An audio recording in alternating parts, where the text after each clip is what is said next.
Hello everybody, this is Louisa from Ellie Paper Studio, and I have another part of the Chinese tablescape. This is a video series that I'm doing. The actual tablescape is a project that I did for a friend of mine. She is hosting a Chinese themed dinner, and instead of going with the traditional blacks, reds, and golds, I thought of maybe using the whites and the blues that are traditional to fine Chinese china. So on this video I'm going to be making this fancy Chinese takeout box. And as you can see, I've already, with this one, I incorporated the blues and the flowers and the intricate detail. And what I used was this Recollections Pearl Embossing Powder. And I used it in a blue, and it's a really cute fancy Chinese takeout box.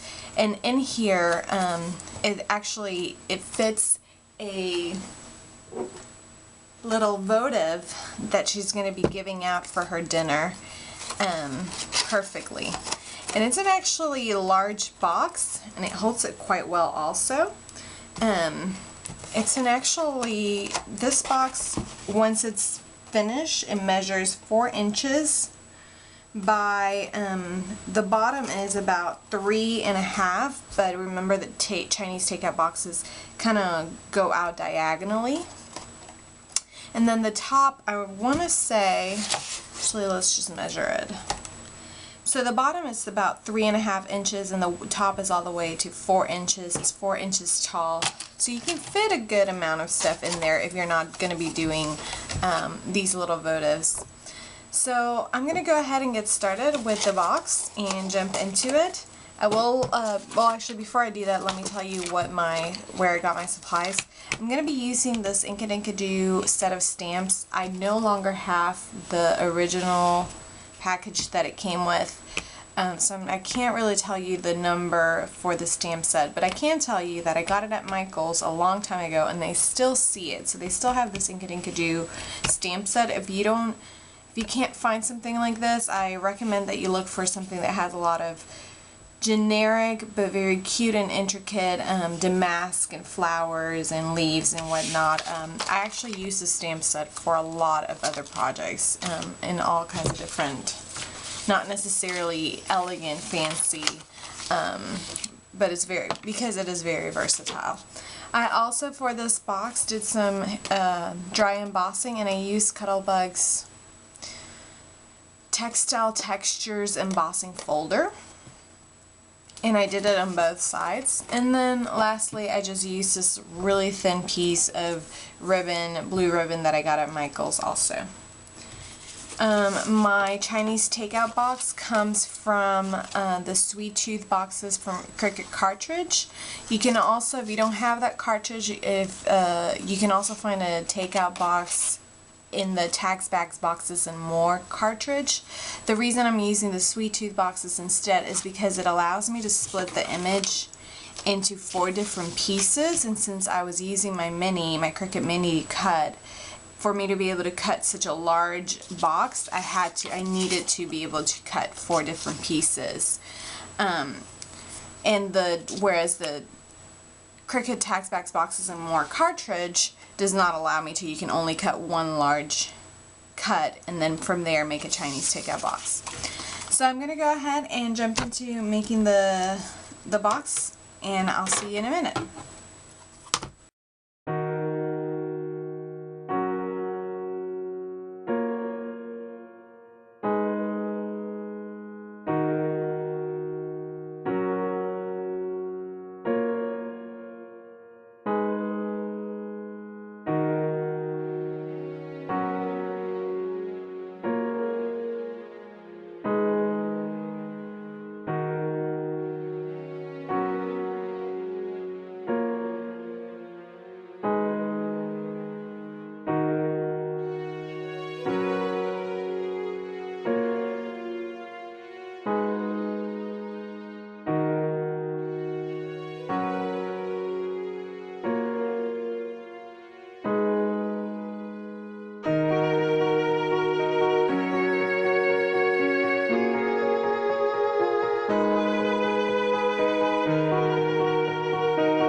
Okay, so here you have it. This is a finished box. It is a little bit more time consuming, if you will, because you do have to measure things out, and adhering the last side. As you can see, the 4 sides adhere when the first you adhere one of the large ones to a smaller one, and then you do the same to the other 2 until you have the 3 sides put together. And when you're about to enclose the box one last time, then it gets a little bit trickier because you have to find the bends and try to match them as much as possible. What I did and what I do is that I close the box so that I know that up here is going to look almost perfect, and then I leave the bottom open, and from there I adhere it.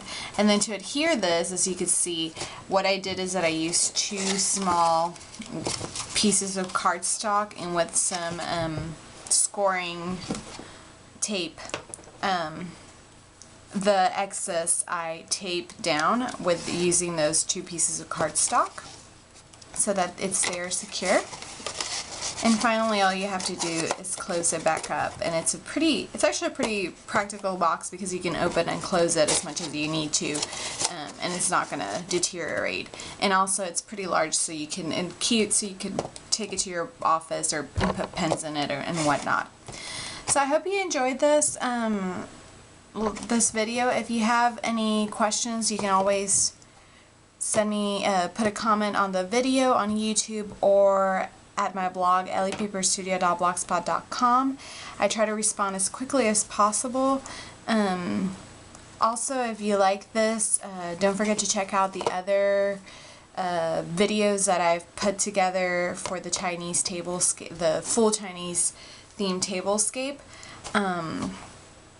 where I give you details. I have separate videos on all the different pieces that make up that tablescape. Also, if you like these projects, don't forget to subscribe to my YouTube channel, Ellie Paper Studio, and to check out some of the other projects that I've made. And to see more detailed pictures and a list of the supplies, you can visit my blog at elliepaperstudio.blogspot.com. Thanks so much for watching, and I'll see you guys later.